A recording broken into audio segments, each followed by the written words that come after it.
देश का युवा अपने सुनहरे भविष्य के लिए दिन रात संघर्ष कर रहा है, उसी वक्त कानपुर की गलियों में डिग्री का ऐसा काला बाजार चल रहा है जिसने शिक्षा तंत्र की जड़ों को हिला दिया। बिना परीक्षा दिए डिग्री, बिना पढ़े मार्कशीट। और ये कोई छोटा मोटा खेल नहीं, बल्कि 9 राज्यों की 14 यूनिवर्सिटीज तक फैला एक संगठित सिंडिकेट था। कानपुर पुलिस ने जिस गिरोह का भांडाफोड़ किया है वो किसी फिल्मी कहानी से कम नहीं है। मिलिए इस पूरे खेल के मास्टरमाइंड शैलेंद्र से, जो पेशे से मैथ्स टीचर हैं, लेकिन इसका असली गणित कुछ और ही था। एक मामूली एडमिशन एजेंट के तौर पर इसने काले धंधे की शुरुआत की और फिर 9 राज्यों की 14 यूनिवर्सिटीज में ऐसा जाल के बड़े बड़े सफेद पोश भी इसके संपर्क में आ गए। जब पुलिस ने छापा मारा तो जो बरामद हुआ उसने जांच एजेंसियों को भी चौंका दिया। 900 से ज्यादा फर्जी मार्कशीट और डिग्रियां, BTech, B pharma, LLB।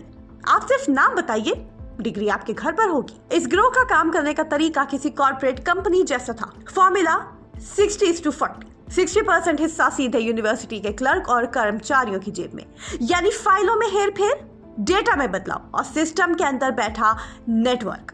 Kidwai नगर थाना क्षेत्र में अभी कुछ दिन पूर्व एक गैंग का भांडाफोड़ किया गया था जो कि फर्जी मार्कशीट बनाकर यूनिवर्सिटीज की बेचा करता था।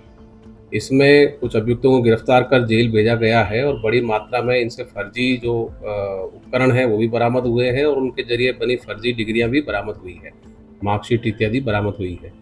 ये पूरे प्रकरण की गहराई से जांच हेतु कमिश्नर महोदय के आदेश पर एक 14 सदस्यीय SIT बनाई गई है, जिसमें कि एडिशनल DCP साउथ द्वारा इनको हेड किया जा रहा है। मामले की गंभीरता को देखते हुए 14 सदस्यीय SIT का गठन किया गया है। एडिशनल DCP कानपुर दक्षिण के नेतृत्व में ये टीम अब उन 14 यूनिवर्सिटीज के रिकॉर्ड खंगालेगी।